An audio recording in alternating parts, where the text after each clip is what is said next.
తండేల్ సినిమాలో జగన్ అని చెప్పేసి బయట ఒక చర్చ ఏదో నడుస్తుంది. Thandel cinema is a true story అని.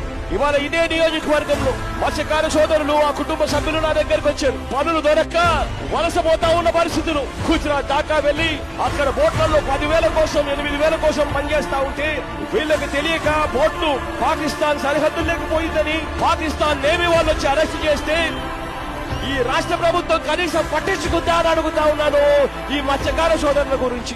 ఇవాళ ప్రతి మత్స్యకార సోదరుడికి నేను భరోసా ఇచ్చి చెప్తా ఉన్నా, మన వాళ్ళను మళ్ళీ వెనక్కి తిరిగి తీసుకొచ్చేట్టుగా చేస్తామని చెప్పి హామీ ఇస్తా ఉన్నానని చెప్తా ఉన్నా. 14 నెలలు పాకిస్తాన్ చెరలో ఉండి విముక్తి పొందిన ఉత్తరాంధ్ర మత్స్యకారులు ప్రాణాలపై ఆశలు వదిలేసుకున్న తమ జీవితాల్లో సీఎం వైఎస్ జగన్ వెలుగులు నింపారని వారు ఆనందం వ్యక్తం చేస్తున్నారు. మాకు చనిపోయిన వాళ్ళు ప్రాణం పోసి మాకు బ్రతికించిన కొంచెం పునర్జన్మ ఇచ్చారు. కొందరు ఎలక్షన్ ముందు చెప్తారు మాయ మాటలు, కానీ జగన్ గారు శ్రీకాకుళం వస్తే మా ఫ్యామిలీ తరపున అందరూ 22 మంది ఫ్యామిలీ వెళ్ళి ఏడుచుకుని మాట్లాడుతూ, అమ్మా నేనున్నాను, నేను గెలిచిన తర్వాత విడిపించే బాధ్యత నాది, ఆ మాట ప్రకారంగా తీసుకొచ్చారు. జగన్ అన్న గారికి ఆయనకి మేము ఎంతో రుణపడి ఉన్నాం. తల్లి మొదటి జన్మ ఇచ్చిందంటే ఈయన 2వ జన్మ ఇచ్చిన వారికి మాకు ప్రాణం పోతారు. మా జగనన్న మాకు పునర్జన్మ ఇచ్చే ఒక దేవుడు, అతని మేము రుణపడి ఉన్నాం. ఏ పువ్వుతో పూజించాలి ఆ దేవుడిని అనిపిస్తుంది. ఒక్కో మత్స్యకారుడి కుటుంబానికి 5 లక్షల ఆర్థిక సాయం అందించారు సీఎం జగన్.